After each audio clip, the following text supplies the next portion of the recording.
글로벌 법제도 검색 플랫폼의 필요성과 재현이라는 주제로 경희대 문화관광 콘텐츠학과 유창석 교수님께서 발표를 진행해 주시겠습니다.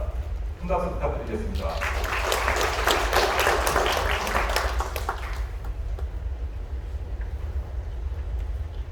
예, 안녕하십니까. 경희대학교 문화관광 콘텐츠학과 유창석입니다. 오늘 이렇게 시간을 내주셔서 참석해 주셔서 진심으로 감사드립니다. 프로젝트 PPT를 준비했는데 지금 화면이 보기 좀 어려운 상황이어서 아마 지금 가지고 있는 내용으로 프레젠테이션 잠시만요. 예. 이렇게 보이시나요? 다행입니다. 예. 그래서 오늘 말씀드릴 내용은 콘텐츠 산업 글로벌 법제도 검색 플랫폼의 필요성과 재원이라는 내용으로 말씀을 드릴 텐데요. 여기 모이신 분들은 콘텐츠 산업에 관련된 관계자가 많으시고 또 약간 이해도가 낮으신 분도 있어서 맨 처음에 콘텐츠 산업에 대해서 간단하게 개괄을 하고 넘어가도록 하겠습니다.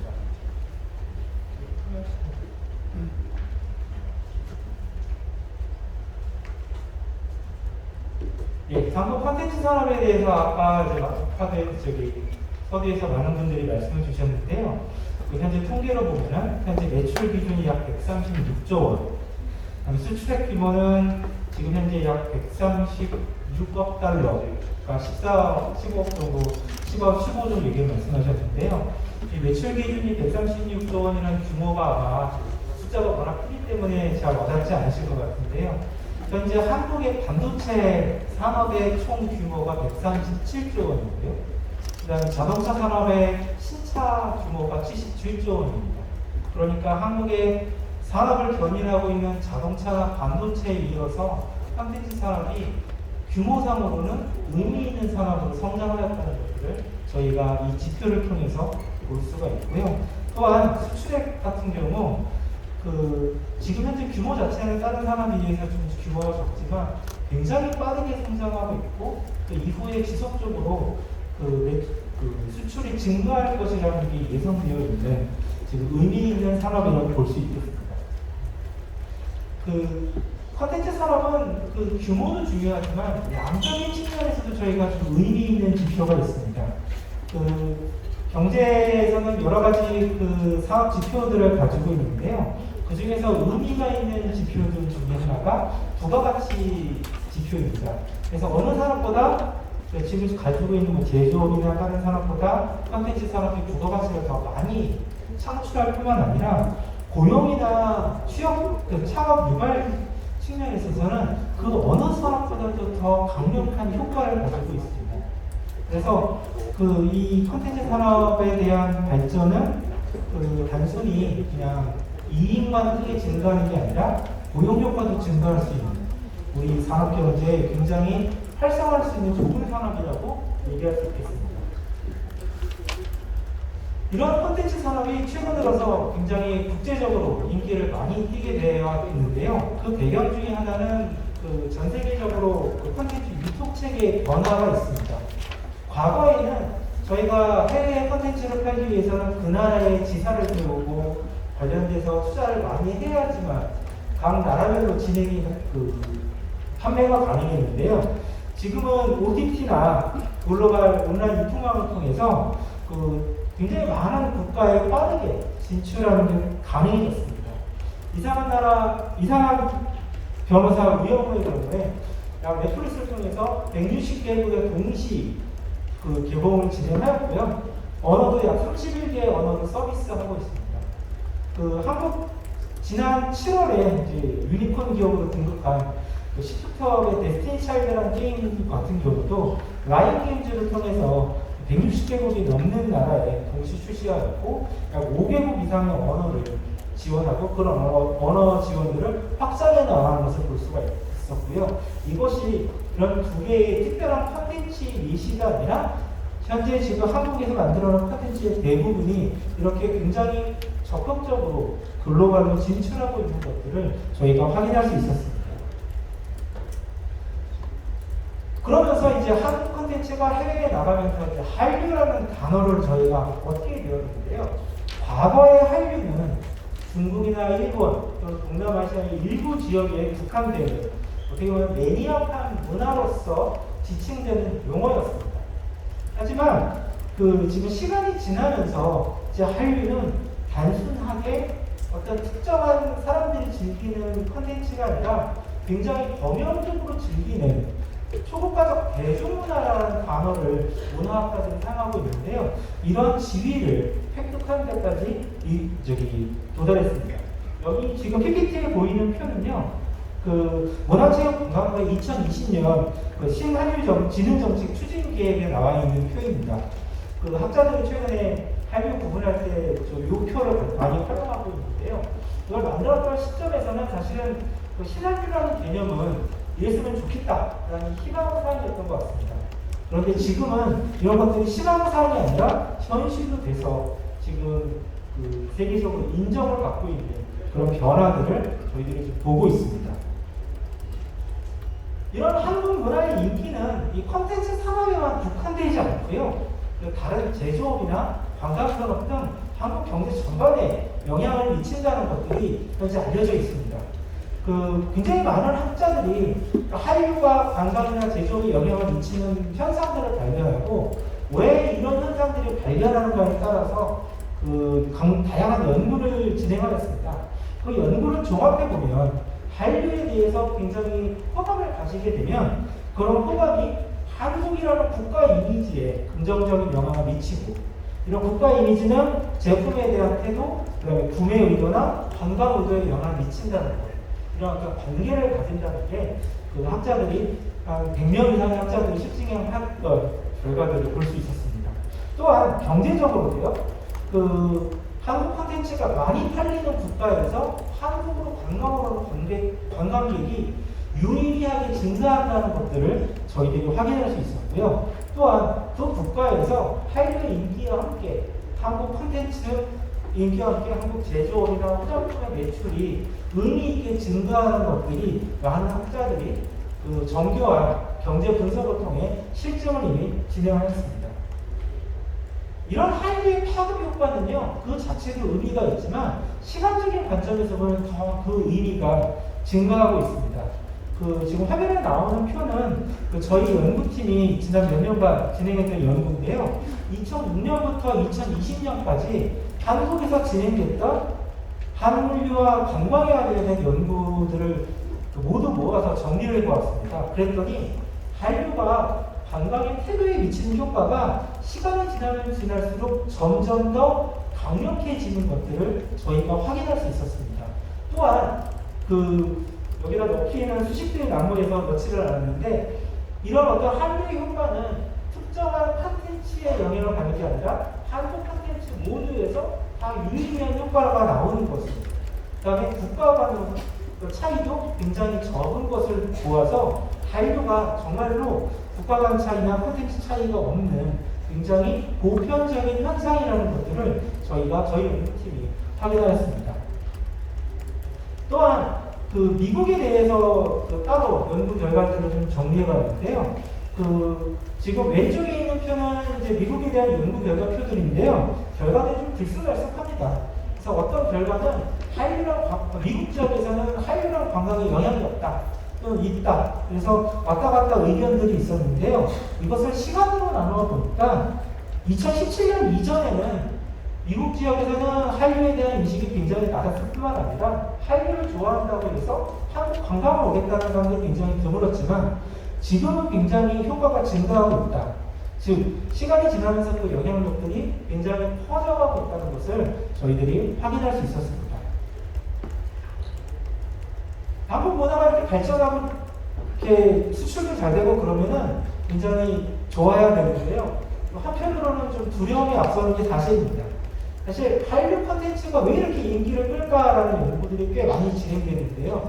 2011년에 진행됐던 한 연구에서는 한국 문화가 그 나라에 무해하기 때문에 인기를 끌었다라는 주장도 있었습니다. 그러니까 한국이라는 나라가 그 나라의 문화에 이렇게 위협적으로 느껴지지 않았기 때문에 수용하는데 거부감이 없었다라는 것들이 등장하고 있는데요. 최근에는 한국 콘텐츠가 이렇게 인기를 끌다 보니까 위협적으로 느끼고 한국 콘텐츠에 대한 규제의 그 강도를 높여가는 국가들이 많이 증가하고 있습니다. 그중 몇 가지 사례를 예를 들어보자면 중국 콘텐츠 같은 경우 사실 중국에서는 광저우 총국이라는 곳에서 모든 콘텐츠에 대해서 심사를 진행합니다. 그래서 심사 기준은 문장으로 보면은 굉장히 명료합니다. 그래서 미풍양속을 해치지 않고 중국 민족의 우수한 문화를 침해하지 않는 내용을 담아야 된다. 그런데 이게 실제 해석으로 들어가면 주인공이 바람직이다. 그러면 중국 콘텐츠로서 적합하지 않다라든지 외계인이나 귀신이 나오면 중국에서 상영이 불가능하다든지 이런 저희들 기준하고 납득하기 어려운 몇 가지 판정 기준으로 인해서 현장에서 굉장히 많은 어려움을 겪고 있습니다. 또한 이런 기준들이 되게 불확실하다 보니까 창작자와 기업들이 중국에 수출하기 위해서 이런 기준들을 얘기함에 있어서 굉장히 어려움을 토로하는 경우도 굉장히 많습니다. 일본 같은 경우는 굉장히 독특한 법제도들이 굉장히 많은 나라인데요. 그중 한국 콘텐츠 회사들이 가장 어려움을 겪었던 법은 자금결제법이라는 법입니다. 지금 저희 콘텐츠들은 대부분 다 게임 안에서 또는 웹툰을 보기 위해서는 웹툰 서비스 안에서 가상 재화들을 구매하고 그 재화를 바탕으로 다시 콘텐츠를 구매하는 이런 이중 구조를 가지고 있습니다. 저희한테 굉장히 보편적인데요. 일본에서는 이런 경우에 반드시 어느 이상 규모의 가상 재화가 넘치게 되면 공탁을 하게 되어 있습니다. 어마무시한 돈을 일본 정부에다가 공탁을 해야 되는데요. 이런 규정을 잘 몰라서 어려움을 겪는 경우가 많습니다. 특히 저희가 서비스로 어떤 재화들을 제공했을 때 이런 서비스로 무상으로 제공한 재화랑 유상으로 제공한 재화를 구분하지 않으면 그 공탁 기준을 금방 넘어버리게 되고 이로 인해서 문제가 발생한 경우도 있습니다. 라인 게임즈 같은 경우는 라이프 같은 경우는 2016년에 일본의 경찰이 수사를 하는 일도 있었고요. 그래서 신문에 대서특필된 사례도 있습니다. 유럽이나 중동에서도 콘텐츠로 인한 분쟁들이 심심치 않게 발생하고 있는데요. 특히 유럽 같은 경우는 최근에 개인정보 보호법이 굉장히 강력하게 만들어져서 이걸로 인해서 콘텐츠 산업들이 굉장히 어려움을 겪었습니다. 굉장히 강력한 법이어서 모두 두려움을 겪었는데요. 사실 유럽의 법제도를 이해하고 있었으면 그렇게 무서운 내용은 아니었습니다.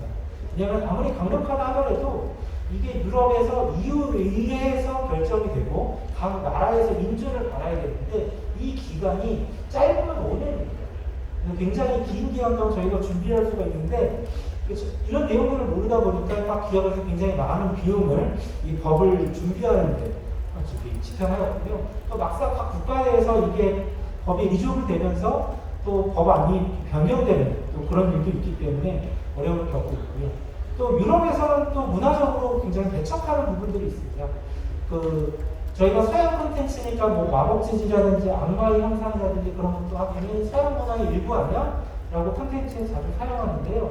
여기에 대한 거부감이 굉장히 많고 이거로 인해서 어려움을 겪고 있다고 이후에 수정한다든지 이런 것들을 고치는 일들이 자주 발생하고 있다고 콘텐츠 업계 인터뷰를 통해서 확인할 수 있었습니다.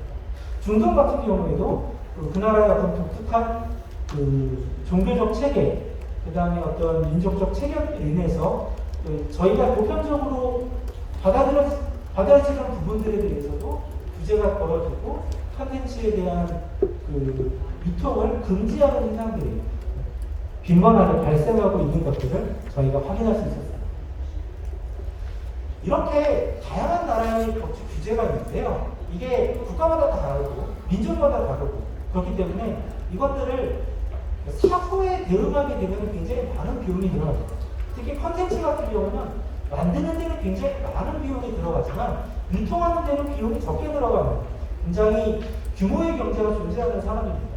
하지만 이런 콘텐츠도 사전에 저희가 이런 내용들을 알고 사전에 이런 걸 준비하면 큰 비용이 들어가지 않지만 다 만들어 놓고 그것들을 고치려고 하면은 굉장히 큰 비용이 들어가거나 아니면 불가능한 경우가 많이 생깁니다.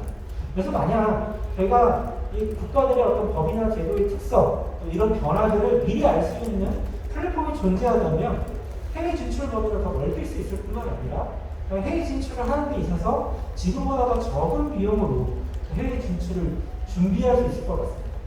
마지막으로 지금 각 기업들이 해외 각 국가에서 겪는 경험들은 국가 내 기업 간의 싸움입니다. 충돌이기 때문에 기업들이 이길 수가 없는 싸움입니다. 하지만 이런 글로벌 법제적 공제 플랫폼이 제대로 만들어진다면 이게 기업과 국가의 싸움이 아니라 국가와 국가 간의 문제로서 이런 문제들을 풀어낼 수 있다고 생각합니다. 실제로 저희 우리나라의 콘텐츠 역사를 보면 우리나라의 불합리한 콘텐츠 유통 체계들이 미국이나 다른 나라들의 유통 콘텐츠가 들어오면서 조금 더 합리적으로 국제적 기준에 맞춰서 변화했던 사례가 있습니다. 저희 역사에 비추어 볼 때 충분히 저희가 준비가 된다면 기업과 국가 간에 불합리한 싸움을 하지 않고 국가와 국가 간에 정당한 거래로서 콘텐츠가 가지고 있는 어려움들을 극복할 수 있지 않을까 생각합니다.